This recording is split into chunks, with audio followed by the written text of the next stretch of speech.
सानताड़ी भाषा रेना चिकी ऑलचिकी लिपि 2025 हबीते ओड़ा ओड़ा सेटेर ओचोरेना मिशन मेनाआ। नोआ मिशन जोबिली लगिते आयमा गखुड़ान होड़ शिक्षाविद माचेत माचेतनी आर बुद्धिजीवी होड़ को सिंह निदा कुरुमुटु छुटरे मेना आकात कुआ। उनको आदिवासी सान्ताल समाज रिन होड़ को सला न्यापाम कते आयो आड़ांग रेना गाबे कथा को लया को कना जाते उनको हो एटा भाषा लेकागे निजोरा आयो आड़ांग रोड आर ओल दो को सेणायमा। नोआ इदी काते गे ओडिशा पोनोत बास्ता पोनोत बेगुनिया अतु रे मिटंग मारांग दुपड़ुब हुई सतेना जहां रे गखुड़ान होड़ को शिक्षाविद माचेत माचेतनी आर एमान को आकवा दामान कथा को रोड़ा का बड़ाजों कथा कना जे सान्ताड़ी भाषा 2003 रे भारतीय संविधान रेना 8वीं अनुसूची रे सेलेद अकना। मेनखान एंते रहो गे सरकार पाटा खन चिकी छारा पासनाव लगित आडी कुसी लेका कमी दो बांग हुई अकना। ओनाते समाज रेन दरदिया शिक्षाविद आर बुद्धिजीवी को दो चिकी छारा पासनाव रेना दैका दो आकवा तरे रे को गो अका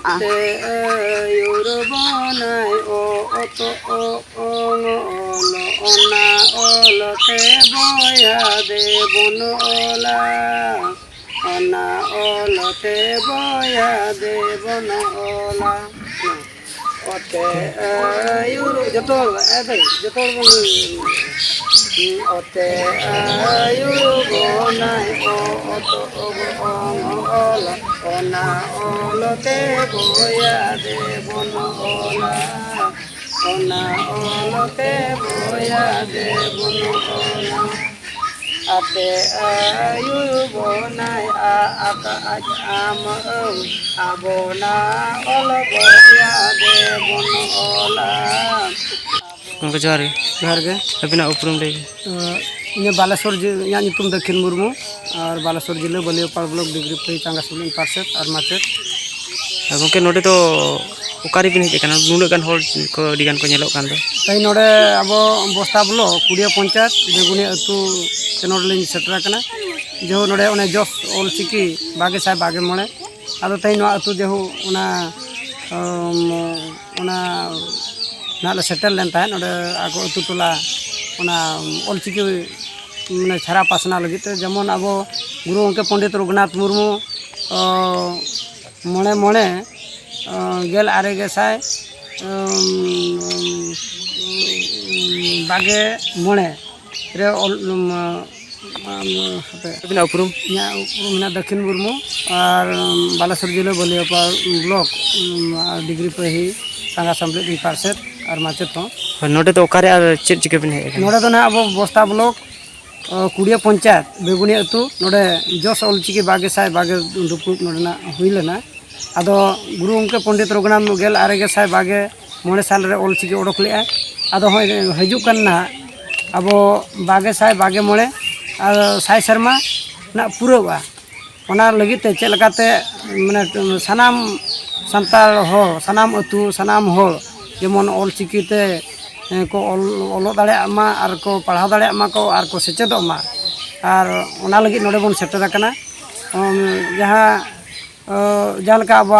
ऑल रोड धर्म मालटो कना ओना जेमन चेलका तबन बांचाव दोहया होय आर ओना लगी ते नोडे बिगुन तुलिन सेटर कना आर अबोरिन आदिवासी होड़ को नोआ को माने पासनावा आर बांग नोआ को चेदो आमते चेट उनका को लेगा आदो जहो ना बेगुनी अतुरेन जतो आयो को बाबा को गिदर पुदर और नै दई होल देविका सोरेन हो अगन बाना होल जुरिता पिन चेदोआ और सनाम होल गे को चेदोआ को मिते को लई किया और अब हम ब्रांच आसिका पास्टा कोन जतो होल साय साय बन सपोहत को मिते अब हम ने लई सदर का ओके नो जति चलका रे लाहा और उनु दिन हुईना ऑलचिकी मा ओडक कना निते भी चेदा बापन लाहा जति लाहा ना दो अब सनाम होड़ सेचेद हुया बना सपोहत कमी हुया बना और जुमिद मिटेना कथा रे मेना सावता सपोहत के सावता दो दु दोहया अब भितर बन गड़ो गपड़ो सपोहत और सिकनत ओना तेगे अब मालटकान जति धर्म दो बन वारकाब दाड़े मासे आयो बिना उपरुम रेगे अलिंग देविका सोरेन नोआ टोला रे ना तो चेटोला नोआ दो बेगुनिया नोडे नुना गान होड़ पे जावरा कान चेक लगित पे जावरा कान नोडे ऑलचिकी ले मिटंग ले जावरा टोला मामला नोडे तो ओको किन हेज काना नोंडे उनकी डिग्री पहले देखने उनके चेट को बुझे बड़ा पे बुझे तो नौका ऑलचिकी जे बन मारांगा आदि तो बन मारांग हो चुका और नौका चेल काते मिटें अब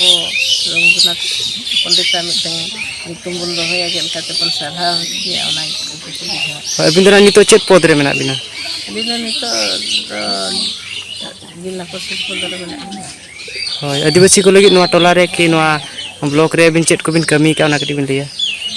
ब्लॉक रे दो आदिवासी लगे तो चेन बलिंग कमी का अनका तो जाहिर को गेलिंग कमी बड़ा का ना बारिया लिंग एमका और आदिवासी रे लाइट को लिंग करा काट को नमा दिक्कत के चला का पर्सनल आदिवासी युतु ते तो उनका तो ना बलिंग करा आदिवासी लगी चेट को बिन कमिया में ते आस बिन दहो का आसमा अधिगान के मेना का तो कमी लगे सुजोग होनी चाहे गया सुजोग जे बलिंग एमका तो बलिंग करा का